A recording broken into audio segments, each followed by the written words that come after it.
ایک پیر ہے، حق خطیب اس کا نام ہے، شف شف کے نام سے وہ جانا جاتا ہے، یوٹیوب کے اوپر بہت مشہور ہے، تقریباً 4-5 سال سے اس نے کافی شہرت حاصل کی ہے۔ آئے روز وہ ڈھونگ وہاں پر رچا رہا ہوتا ہے، وہ کسی کی آنکھوں سے جو ہے وہ زنجیر نکال رہا ہوتا ہے، کسی کی آنکھوں سے وہ موتی نکال رہا ہوتا ہے، کسی کی جو ہے وہ اگر کوئی لولا لنگڑا وہاں پر چلا جائے۔ کچھ اپنے جو ہے وہ پیڑ بندے رکھے ہوئے تھے، ان کو وہ پیسے دیتا تھا، ان کے کچھ جو ہے بندے اس نے ایسے تیار کیے ہوئے تھے، اور وہ ہٹے کٹے ہوتے تھے، وہ ایسی چیئروں کے اوپر بیٹھا کرتے تھے، ایسی کرسیوں پہ کہ جو ویل چیئر جو ہوتی ہے نا وہ لولے لنگڑوں کے لیے، معذوروں کے لیے جو بنائی جاتی ہے، اس کے اوپر بیٹھے ہوتے تھے۔ جب وہ ان کے پاس آتا تو وہ تسبیح ہاتھ میں پکڑ کر چپ چپ کرتا رہتا، کچھ اس کو آتا بھی نہیں ہے، قرآن بھی اس کو نہیں پڑھنا نہیں آتا، وہ لوگوں کو وہاں پر گمراہ کر رہا ہوتا ہے۔ تو ہمارے لوگ اتنے جو ہیں وہ دین سے دور ہو چکے ہیں،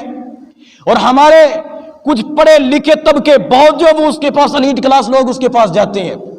پڑھے لکھے جاہل جہالا اس کے پاس جاتے ہیں۔ وہ شف شف والی جو سرگار ہے، اس نے اسلام کا لبادہ اڑا ہوا ہے، داڑھی اس کی بالکل بھی نہیں ہے، نہ ہونے کے برابر ہے اس کی، اس نے ایکٹروں کی طرح اس نے یہ کپڑے پہنے ہوتے ہیں، لباس نہ اس کا سنت کے مطابق ہوتا ہے، ویسے ختم نبوت کا اس نے لبادہ اڑا ہوتا ہے، اور جو وہاں پر وہ جلسے کرواتا ہے اپنے اس ڈھونگ کو چھپانے کے لیے، اپنا یہ جو وہاں پر وہ کرتب دکھاتا ہے، وہ ڈھونگ کو چھپانے کے لیے وہاں پر وہ ختم نبوت کے وہاں پر وہ ٹائٹل لگاتا ہے، ختم نبوت کے وہاں پر آئے روز وہ پروگرام کرواتا ہے۔ اور ایک اینکر ہے سید اقرار الحسن، انہوں نے کچھ دنوں پہلے ان کو ایکسپوز کیا ہے، بے نقاب کیا اس کو، اور اس کو بے نقاب کیا ہے، اور کہا ہے کہ یہ جو بندہ یہاں پر یہ ڈرامے کر رہا ہے یہ بے بنیاد کام کرتا ہے، سارے اس نے پیڑ بندے یہاں پر رکھے ہوئے ہیں، کوئی کام یہ کوئی نہیں کر سکتا اس طرح۔ ہاں اس بات کو ہم مانتے ہیں، کرامات جو ہیں وہ اللہ تعالیٰ کے جو اولیاء ہوتے ہیں ان کے ہاتھوں پہ آتی ہیں، لیکن اس کا مطلب یہ نہیں ہے کہ آپ جو ہیں ایک کرامت سینٹر ہی وہاں پر کھول کر بیٹھ جائیں۔ اور دیکھیں نا کہ حضرت موسیٰ علیہ السلام کو اللہ تعالیٰ نے جو عصا دیا ہوا تھا، جو ان کے پاس جو لاٹھی تھی جو ان کے پاس لاٹھی تھی، تو وہ بھی جو کام کیا کرتے تھے اس کے ذریعے سے جو معجزہ دکھایا کرتے تھے وہ اللہ کے حکم سے دکھایا کرتے تھے۔ ان کے عصا جو ان کا جو وہ اژدہا جو وہ سانپ بنا کرتا تھا وہ اللہ کے حکم سے بنا کرتا تھا۔ انہوں نے یہ تو نہیں کہا تھا کہ یہ میرے پاس لاٹھی ہے، یہ میری لاٹھی ہے، اس کے ذریعے سے میں سانپ بنا لیتا ہوں۔ انہوں نے یہ تو کرامت سینٹر تو نہیں، انہوں نے یہ معجزہ سینٹر تو انہوں نے وہاں پر تو نہیں کھولا تھا کہ آپ بھی اپنی سوٹیاں لے کر آئے، میں تمہیں سپنیاں بنا کر دوں گا ادھر پر، کہ یہ یہاں پر نئے عجوبے آ جاتے ہیں۔ آئے روز گزشتہ کچھ سال پہلے عراق سے، یہ پتہ نہیں ایران سے یہ ایک بندہ ادھر آیا، تو وہ صوفی قسم کا تھا، سوشل میڈیا کے اوپر اس کے متعلق بہت جو ہے وہ پوسٹیں چل رہی تھیں، یہ بندہ جو ہے بڑے اس کے ہاتھ پہ اس کے کرامات ہیں، یہ لولے لنگڑوں کو ٹھیک کر دیتا ہے، یہ بڑا کرنی والا ہے، یہ کیا سارے ڈھونگ رچا رہے ہوتے ہیں۔ جس بندے کے ہاتھ پہ اللہ تعالیٰ کرامات ظاہر کرتے ہیں وہ کرامت سینٹر نہیں کھولے کرتے، وہ ان چیزوں سے دور رہتے ہیں، وہ لوگوں سے دور رہتے ہیں۔ ایک مثال نہیں بلکہ یہ حقیقی واقعہ ہے،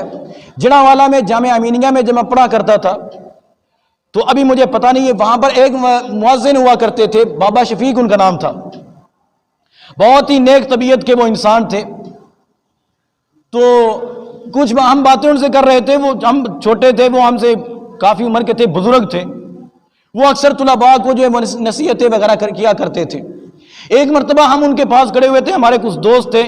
ہم ان کے پاس کھڑے ہوئے تھے، تو انہوں نے کچھ باتیں کی ہمارے ساتھ، پھر آخر میں انہوں نے ایک بات کہی، انہوں نے بتایا کہ ایک بندہ میرے پاس آیا اور انہوں نے مجھے کہا کہ آپ جو ہیں ماشاءاللہ بزرگ بندے ہیں، ماشاءاللہ آپ نے داڑھی بھی رکھی ہوئی ہے، نمازی ہیں، پرہیزگار ہیں، میرا کوئی مسئلہ ہے، آپ مجھے تعویذ لکھ کر دیں۔ وہ جو ہے مؤذن ہے، وہ بابا شفیق جو ہے وہ فرماتے ہیں کہ میں نے اس کو دیکھا، میں بڑا حیران ہوا، اس بندے کی مت تو نہیں ماری گئی، میں تو ایک مؤذن ہوں، میرے پاس آ کے مجھے کہہ رہا ہے کہ مجھے کوئی تعویذ لکھ کر دے دیں۔ اس نے کہتے ہیں کہ اس بندے نے مجھے بہت تنگ کیا، نہیں جی میں نے آپ سے ہی تعویذ لکھوانا ہے، آپ نے مجھے لکھ کر دینا ہے۔ وہ کہتے ہیں کہ مجھے تو کوئی ایسا کلمہ آتا بھی نہیں تھا کہ جو تعویذ دھاگے کے اندر جو تعویذ والے لکھتے ہیں، کہتے ہیں کہ مجھے تو ایسا کچھ بھی نہیں آتا تھا، لیکن وہ بندہ بار بار اصرار کر رہا تھا، مجھے تنگ کر رہا تھا، میں نے اس سے بچنے کے لیے میں نے کاغذ لیا، کہتے ہیں کہ میں گھر گیا، میں کاغذ پینسل لیا، میں نے اس کے اوپر لکھ دیا، یا اللہ میں ادنا سا بندہ ہوں، یا اللہ مجھے کچھ آتا نہیں ہوں، یہ بندہ تیرا مانتا نہیں، یا اللہ اس کے جو کام ہے وہ اس کا کر دے۔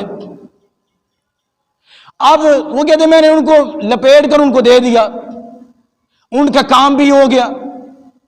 اب بات کرنے کا میرا مقصد یہ ہے کہ ہم نے قرآن مجید کو صرف تعویذ دھاگوں کے لیے رکھا ہوا ہے، صرف برکت حاصل کرنے کے لیے قرآن مجید کو نہ پڑھا کریں۔ آپ قرآن کو سمجھ کے پڑھیں، علماء کے پاس جائیں، ہمارے پاس آئیں، ہم آپ کو پڑھائیں گے انشاءاللہ۔ تو جب آپ کا کسی بندے پہ یقین بن جاتا ہے، آپ اس بات کو یاد رکھیں، آپ کا یقین اگر کسی کھمبے سے، کسی درخت سے آپ کا یقین یہ بن گیا ہے، یہ کھمبا اگر آپ کسی کھمبے کے پاس جائیں گے، یہ بندہ، یہ کھمبا جو یہ مجھے بیٹا دے گا، یہ مجھے اولاد دے گا، آپ کا اگر یقین اس کے اوپر پختہ ہو گیا ہے، آپ کو اولاد مل جائے گی۔ لیکن یہ اولاد کھمبا آپ کو نہیں دے گا، اولاد آپ کو میرے رب نے دینی ہے۔ کس نے اولاد دینی ہے؟ بلند آواز سے بولیں، میرے رب نے آپ کو اولاد دینی ہے۔ اس لیے کہ آپ کا عقیدہ جو ہے وہ خراب تو ہو چکا ہے۔ آپ نے جب بھی کچھ مانگنا ہے کس سے مانگنا ہے؟ اللہ تعالیٰ سے مانگنا ہے۔ جب آپ ایسے لوگوں کے پاس جاؤ گے، یہ جو عاملین ہوتے ہیں میں ان کو اچھا نہیں سمجھتا، مجھے یہ بالکل اچھے بھی نہیں لگتے، ہی نہیں، یہ جو سارے ڈرامے باز ہوتے ہیں